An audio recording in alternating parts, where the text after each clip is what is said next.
என் அன்பு தமிழ் சொந்தங்களை யூடியூப் சேனலுக்கு வரவேற்கிறேன். 2026 சட்டசபை தேர்தலில் முக்கிய அங்கம் வகிக்கக்கூடிய 4 விஷயங்கள் சொல்லப்போனால் பயிர்க்கடன், நகைக்கடன், குடும்ப தலைவிக்கு 1000ங்கிறத 2000 மாற்ற போகிறாங்க. இன்னும் சொல்ல போனாக்கா கல்வி கடன் இதெல்லாம் தள்ளுபடி பண்ண போகிறதான டிஸ்கஷன் ஒரு பக்கம் நடந்துகிட்டு இருக்கிற அடிப்படையில் நகைக்கடனுக்கான தள்ளுபடிக்கு இவங்களுக்கு மட்டும் விதிவிலக்கு இருக்குது, அவங்களுக்கு கிடைக்கக்கூடிய வாய்ப்பு இல்லை அப்படின்னு சொல்லிட்டு ஒரு பகீர் செய்தியை இப்போவே அரசியல் வட்டாரங்களில் கசிய ஆரம்பிச்சிருக்கு.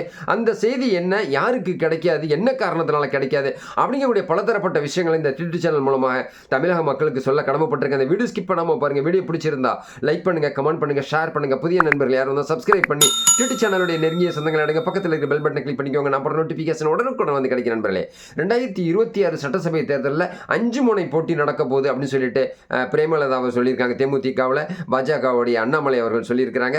ஸோ இப்படி ஒரு பக்கம் இருந்தாலும் கம்யூனிஸ்ட்லேருந்து சில பேர் அதிமுகவில் சேர போகிறதா சொல்லியிருக்காங்க. அதிமுக பாஜகவோட நிற்குமா, அவங்க விலகி தனிச்சு போட்டியிட போகிறாங்களா? ஒரு பக்கம் இந்த மாதிரி ட்ரெண்டிங் இருக்கக்கூடிய சூழ்நிலையில் 2026 நகைக்கடன் ஃபர்ஸ்ட் இம்பார்ட்டன்ட் கொடுக்க போகிறதா சொல்லிக்கிட்டு தமிழ்நாடு அரசு சொல்லியிருக்கு. அது மட்டும் இல்லாமல் 3 சவரனுக்கு உட்பட்டவங்களுக்கு நகைக்கடன் தள்ளுபடி கிடைக்கும் அப்படின்னு சொல்லியிருக்காங்க. ஒரு சின்ன வருத்தம் என்னன்னு கேட்டிங்கன்னா, புதிய ரேஷன் கார்டு இப்போ அவங்க ஆட்சிக்கு வந்ததுக்கப்புறம் 2024 டிசம்பருக்கு அப்புறம் 45 லட்சம் குடும்ப அட்டைகள், புதிய அட்டைகள் கொடுத்துருக்கு தமிழ்நாடு அரசு. அவங்களுக்கு நகை தள்ளுபடி கிடைக்காது. ஏன்னா அவங்க புதிய ஃபேமிலி, அப்பா அம்மாவோட பிரிஞ்சு இப்போ வெளியில் வர்றாங்க. அப்படிங்கிறதுனால அவங்களுக்கு கிடைக்க வாய்ப்பு இல்லைன்னு சொல்லியிருக்காங்க.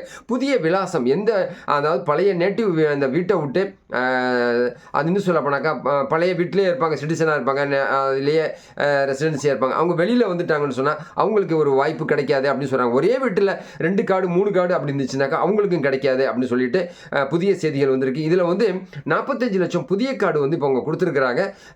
ஆல் தமிழ்நாடு ஃபுல்லாக இலங்கை தமிழர்கள் உட்பட எல்லாருக்குமே கொடுத்துருக்குறாங்க. இப்போ மகளிர் உரிமை தொகைக்காக நிறைய பேர் விண்ணப்பம் கொடுத்துக்கிட்டு இருக்காங்க.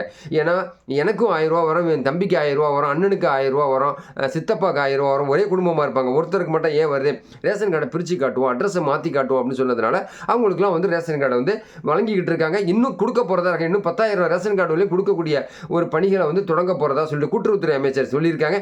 ஸோ ஒரு பக்கம் அப்படின்னா 2026 தேர்தல் காலத்தில் முக்கிய பங்கு வகிக்கக்கூடிய ஒரு விஷயம், நல்ல விஷயம் பார்த்தீங்கன்னாக்கா நகைக்கடன் தள்ளுபடி. நகைக்கடன் தள்ளுபடி உள்ளவங்களுக்கு பயிர்க்கடன் தள்ளுபடி கிடைக்காது, கல்வி கடன் தள்ளுபடி கிடைக்காது, இன்னும் சொல்ல போனாங்க பல தள்ளுபடி கிடைக்காது. நகைக்கடனில் பெஸ்ட்டு எப்படின்னு கேட்டிங்கன்னா 3 சவரன் கூட நீங்கள் வச்சுருந்தீங்கன்னாக்கா கிட்டத்தட்ட 1.5 லட்ச ரூபா வரைக்கும் உங்களுக்கு தள்ளுபடி வாய்ப்பு இருக்குது. அதன் அடிப்படையில் 2024 டிசம்பர் வரைக்கும் கொடுக்கக்கூடிய அந்த ரேஷன் கார்டுதாரர்களுக்கு கண்டிப்பாக நகைக்கடன் தள்ளுபடி கிடைக்காது. ஸோ நீங்கள் மாற்று வழியை நம்ம யோசனை பண்ணலாம். பயிர்க்கடனுக்கு நீங்கள் அப்ளை பண்ணலாம், சுய உதவி குழு கடனில் நம்ம அப்ளை பண்ணி நம்ம தள்ளுபடி பண்ணலாம். கல்வி கடன் பசங்க யாராவது வீட்டில் இருந்தாங்கன்னாக்கா அவங்க கல்வி கடன் நீங்கள் வாங்கியிருந்தீங்கன்னா அவங்களுக்கு தள்ளுபடி பண்ணுறதுக்கும் ஒரு வாய்ப்பாக அமையும் அப்படின்னு சொல்லிட்டு புதிய செய்திகள் நமக்கு வந்த வண்ணமே இருக்கிறதுனால, இன்னும் சொல்ல போனால் அட்ரஸ் மாறி இருந்தீங்கன்னா கண்டிப்பாக உங்களுக்கு மாற்றம் கிடைக்கும், உங்களுக்கு பணம் கிடைக்காது அப்படின்னு சொல்கிறாங்க. ஒரே வீட்டில் 2 கார்டு 3 கார்டு இருந்துச்சுன்னா அவங்களுக்கு ஒருத்தருக்கு மட்டும்தான் கண்டிப்பாக கிடைக்கும். ஏன்னா நம்ம மாற்றிட்டு ஏமாற்றிட்டு போக முடியாது. ஏன்னா ஒரு லிங்க்குள்ளே இருக்கும், ஆதாரை தட்டுனாவே உங்கள் குடும்பத்தில் உள்ள எல்லாருமே பேர் காட்டும். அப்போ ஒருத்தருக்கு மட்டும்தான் கிடைக்கக்கூடிய வாய்ப்பு இருக்கிறதுனால கண்டிப்பாக பார்ட் அமௌண்ட் மட்டும் கட்டி வைக்காதீங்க, வட்டி கட்டி திருப்பி வச்சிருங்க. அது மட்டும் முக்கியம். 3 பவுன் இப்போதைக்கு ஞாபகம் வச்சுக்கோங்க. மார்ச்சுக்குள்ளே நீங்கள் மார்ச் ஏப்ரல் மே மாதத்துக்குள்ளே நீங்கள் வச்சுருங்க 2025.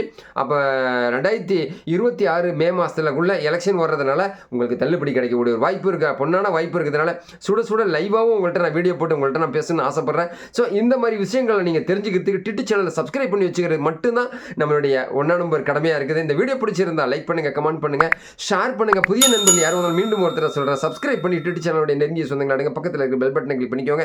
நான் போகிற நோட்டிஃபிகேஷன் உடனுக்குடன் கிடைக்கும். நண்பர்கள் புதிய சிந்தனையோட மீண்டும் உங்களை சந்திக்கிறேன். நன்றி.